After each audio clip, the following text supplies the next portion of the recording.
हमें सुबह सवेरे का सीन दिखाया जाता है और बेड पे कोई लेटा हुआ था और वो थी कैसेंड्रा। वो बेड पे लेटी हुई थी और इविट ज़मीन पर बैठ के उसको घूर रही थी। कैसेंड्रा हिलती नहीं है तो इविट उसको और इंटेंसली घूरने लग जाती है। तो कैसेंड्रा जल्दी से उठती है और कहती है, कितना शोर करी हो तुम, मुझे पता चल गया, अब मैं उठ गई, बस कर दो अब। तो इविट कहती है, मैंने तो कुछ बोला ही नहीं। तो कैसेंड्रा कहती है, तुम्हारी आंखें ये बहुत ज़्यादा नॉइजी थी, कितना शोर करती है तुम्हारी आंखें। तो इविट वो कहती है, मैच्योर वॉरियर्स वो बेड में नहीं रहते ज़्यादा देर, अभी उठ जाओ। और उसकी अपनी आंखों के नीचे हल्के थे। तो कैसेंड्रा कहती है, तुम पूरी रात नहीं सोई ना, है ना। तो फ्रांसिस कहती है, भूल जाओ इस बात को, अपने पहले मिशन पे एक्साइटेड होना तो बहुत ज़्यादा नॉर्मल है। तो वो कहती है, मुझे फिर भी लगता है कि इसके लिए इस मिशन पे जाना बहुत ज़्यादा जल्दी हो गया है। ये कितनी क्लूलेस है, इसको तो कुछ आता भी नहीं है, ये बिल्कुल यूज़लेस होगी, इसको पता नहीं हम क्यों साथ लेके जा रहे हैं।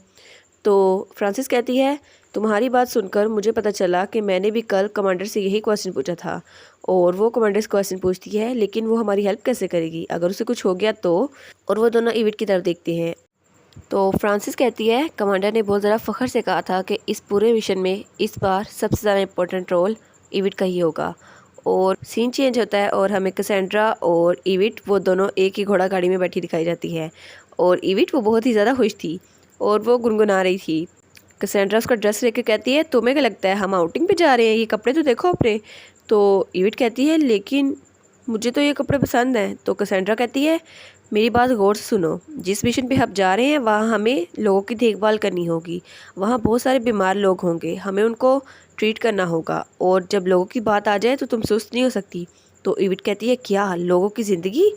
तो इविट कहती है, लेकिन सब लोग इतने नर्वस क्यों नहीं लग रहे। तो फ्रेड कहता है, आफ्टर ऑल ये साल में एक बार होता है।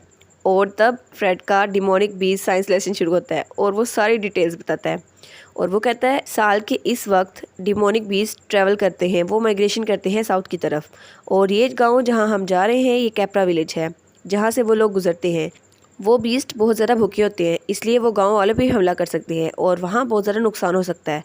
उनकी माइग्रेशन की 4 वेव्स होती हैं और ये 1 हफ्ते तक रहती हैं। और हम लोग आखिर वाली वेव्स में जाते हैं ताकि वाउंडेड को हील कर सकें और सब लोगों की मदद कर सकें। तो इविट कहती है, अगर ये सब कुछ इतना ही डेंजरस है तो वो लोग कहीं और क्यों नहीं रहते, किसी सेफ जगह पे। तो कैसेंड्रा कहती है, तुम बहुत ज़्यादा नाइव हो। कैसेंड्रा कहती है, अगर वो लोग फेल हो गए तो बहुत ज़्यादा नुकसान होगा, लेकिन अगर उनको फ़तह हो गई, वो कामयाब हुए, तो पूरे विलेज में 1 साल के लिए खाना वो उनको मिल जाएगा। और इसके अलावा डिमोनिक बीज से जो मटेरियल्स उन्होंने जमा किए हैं वो एम्पीरियल सिटी में हाई प्राइस में बेच सकते हैं और ये उनके लिए बहुत ज़्यादा फ़ायदेमंद होगा। इसलिए ज़्यादा ख़तरे से ज़्यादा रिवॉर्ड मिलेगा और ऐसे इलाकों में रहना इतना भी बुरा नहीं है। तब कैसेंड्रा वहाँ पे लेट जाती है और कहती है, ठीक है, अब मैं अपनी नींद पूरी करने लगी हूँ, तुम भी थोड़ा सा रेस्ट कर लो।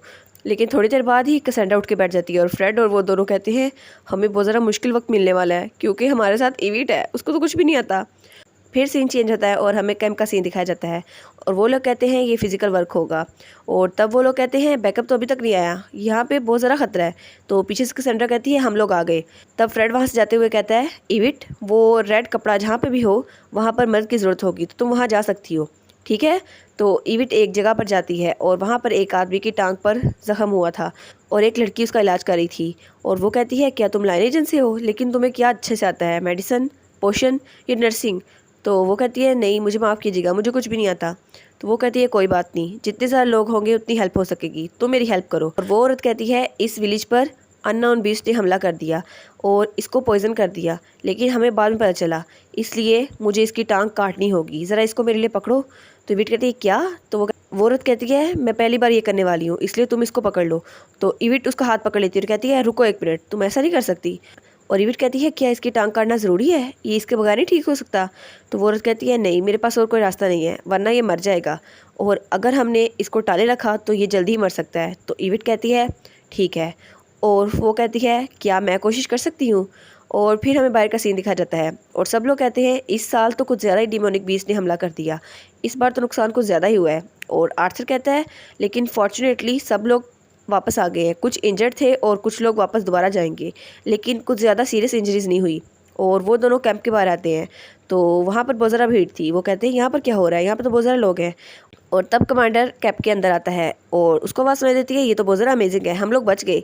और हमें इविट दिखाई जाती है जो कि हीलिंग कर रही थी और सब लोग उसके इर्द गिर्द जमा थे। इविट कहती है अगला कौन है, तो एक आदमी कहता है मैं। तो कमांडर उसका हाथ पकड़ लेता है और कहता है बिल्कुल नहीं, बस बहुत हो गया, आज के लिए बस इतना ही काफ़ी है, तुम और हीलिंग नहीं कर सकती, और आज बस ये सब कुछ यहाँ पे ख़त्म करो।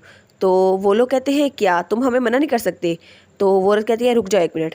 और इविट कहती है नहीं मैं ठीक हूँ, मैं उनकी हेल्प कर सकती हूँ। और वो आगे बढ़ने लगती है, तभी उसके पाँव उलट खड़ाते हैं और वो नीचे गिर जाती है और कमांडर उसको थाम लेता है और तभी इविट बेहोश हो जाती है और वो लोग चिल्लाते हैं इविट। फिर सीन चेंज होता है और हमें इविट आंखें मलती हुई दिखाई जाती है और वो बेड पे उठी थी। वो कहती है क्या सुबह हो गई, लेकिन मैं कितनी देर तक सोती रही, कल तो मैंने बहुत ज़्यादा हीलिंग की थी। और वो खिड़की खोलती है और भाई की तरफ देखती है, तभी उसे खिड़की के नीचे एक नोट नज़र आता है जिस पे लिखा था जब तुम उठ जाओ तो पीछे वाले माउंटेन पे आ जाना। और इविट थोड़ी देर बाद उस माउंटेन पे बैठी थी और वो वहाँ से गाँव को देख रही थी। तभी वहाँ कमांडर कोई चीज़ लेकर आता है और वो कहता है तुम्हें भूख नहीं लगी, तुम तो बहुत ज़्यादा थकी हुई लग रही हो। तो इविट कहती है जो लास्ट पेशेंट था वो बहुत ज़्यादा परेशान लग रहा था। तो कमांडर कहता है हाँ वो बहुत ज़्यादा इंजर्ड था, लेकिन अगर उसको हील ना किया जाता तो उसके लिए बहुत ज़्यादा बुरा होता और उसकी फैमिली को बहुत ज़्यादा हार्ड टाइम फेस करना पड़ता, क्योंकि इसकी वजह से उनकी सपोर्ट ख़त्म हो जाती।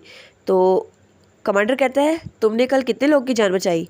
तो इविट कहती है शायद 3 लोगों की। तो कमांडर कहता है ये तो बहुत ही ज़्यादा कम है, कैसेंड्रा और फ्रेड वो तो 20 लोगों को ठीक कर सकते हैं बिना मैजिक और हीलिंग के।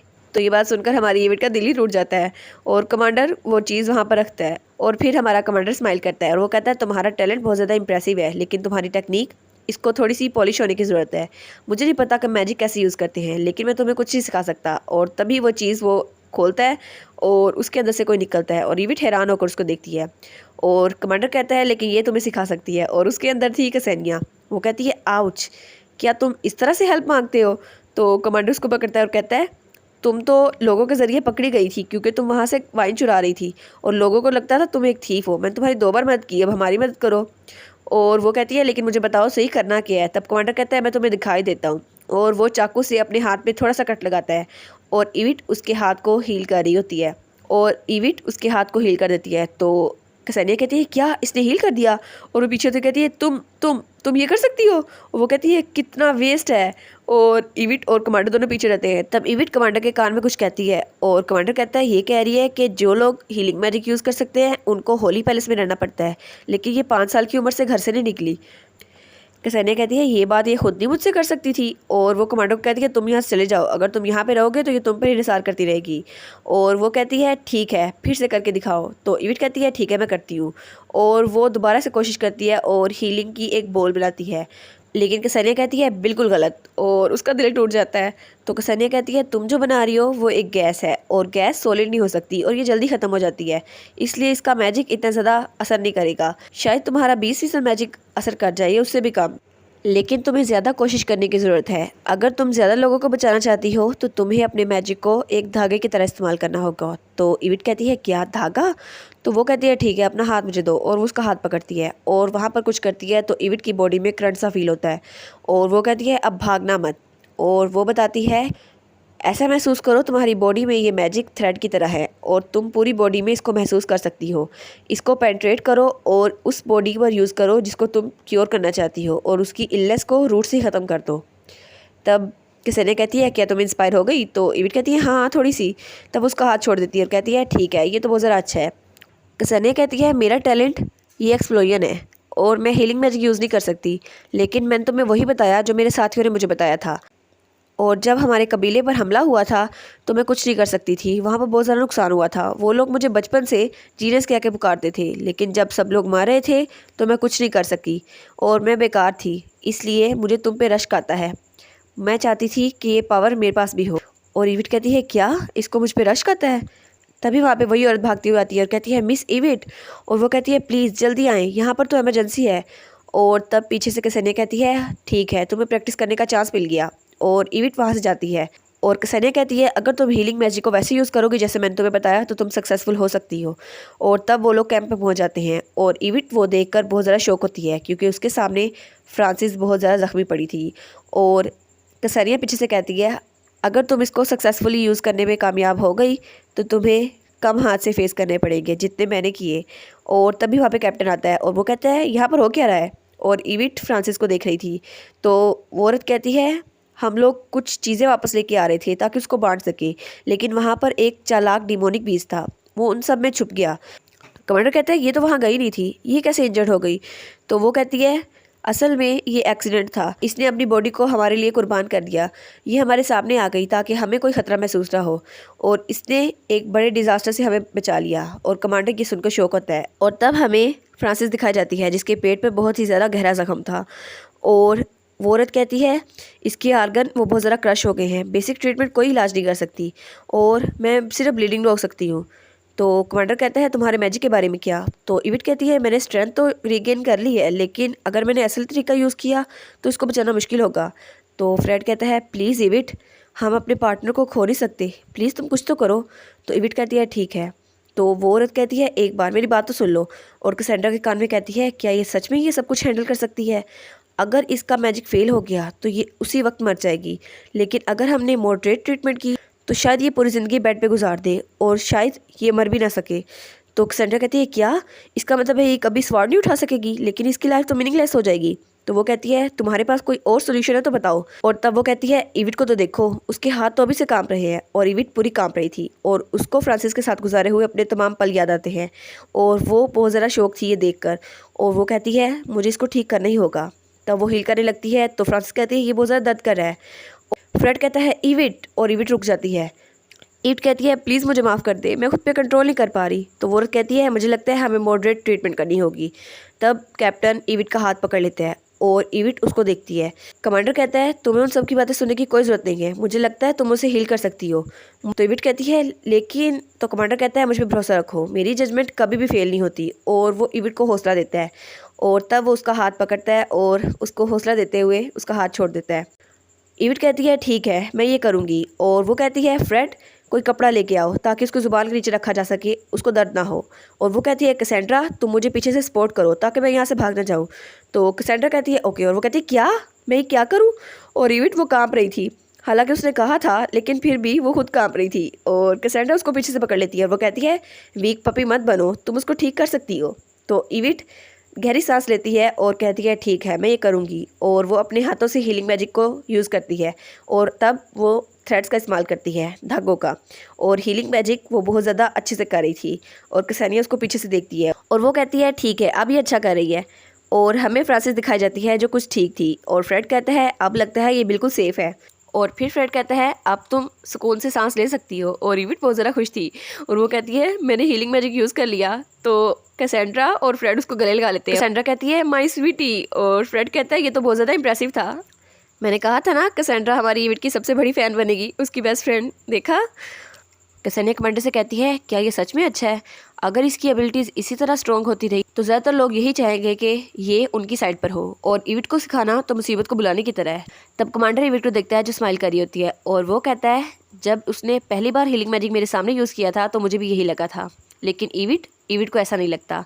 और वो कहता है इविट हमेशा से ऑनेस्ट रही है, उसको किसी चीज़ से डर नहीं लगता, ना क्वेश्चन से ना रिजेक्शन से। वो प्रॉब्लम से भागती नहीं है, वो इनको फेस करती है। और आज भी उसने वही किया। अगर उसने आज ये नई स्किल ना सीखी होती तो शायद हम लोग अपने एक दोस्त को खो देते। और इविट वो किसी और को हील कर रही थी। और कमांडर कहता है इसलिए मैंने अपना दिमाग बना लिया है, कुछ भी हो जाए मैं किसी भी हालत में इसकी ऑनेस्टी को प्रोटेक्ट करूँगा। और कमांडर इसकी स्माइल को ज़रूर प्रोटेक्ट करना। और तब वो लोग दोबारा से अपना सामान लाद रहे थे और कैसेंड्रा वो दोबारा से लेट चुकी थी। और कैसेंड्रा कहती है जैसे मैं घर वापस चली गई मैं घर जाते ही सो जाऊँगी। तो कैसेनिया कहती है लेकिन मैं घर जाते ही शावर लूँगी, मुझे तो बहुत ज़्यादा पसीना आ रहा है।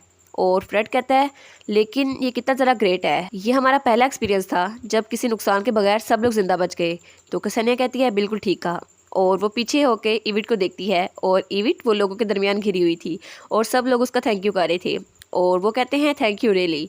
और कैसेनिया बहुत ज़रा प्राउड नज़र से उसकी तरफ देखती है जैसे एक टीचर स्टूडेंट की तरफ देखता है। और तब एक छोटी बच्ची इविट के सर पर एक फूलों का ताज रखती है और कैसेनिया कहती है हाँ बिल्कुल इविट सच में एक अमेजिंग लेडी है। ओ इविट इसकी स्माइल कितनी ज़रा खूबसूरत है ना, और सब लोग इसका कितना ध्यान रखते हैं। और इविट ने फ्रांसिस को बचा लिया, कसम से अगर फ्रांसिस को कुछ हो जाता ना, कसम से फ्रांसिस कितनी अच्छी है, इविट का हमेशा ध्यान रखती थी। बस फ्रांसिस बच गई है ना, ये काफ़ी है हमारे लिए। और इविट कमांडर तो उसको बचाएगा ही, और बाकी सब लोग भी कितने अच्छे हैं, और कैसेंड्रा भी इसकी दोस्त बन चुकी है। बस इसकी ऑनेस्टी और इसकी स्माइल हमेशा ऐसे ही कायम रहे। और इसी के साथ ये वाला पार्ट यहाँ पर ख़त्म। तो आप लोग बताइएगा आपको ये पार्ट कैसा लगा। प्लीज़ लाइक करिएगा, कमेंट करिएगा और शेयर करिएगा। और जो न्यू व्यूवर्स हैं काइंडली वो चैनल को सब्सक्राइब कर दें। और पिछली वीडियोस का लिंक आपकी स्क्रीन पर नज़र आ रहा होगा, तो काइंडली उनको भी चेकआउट कर लें। Thank you so much.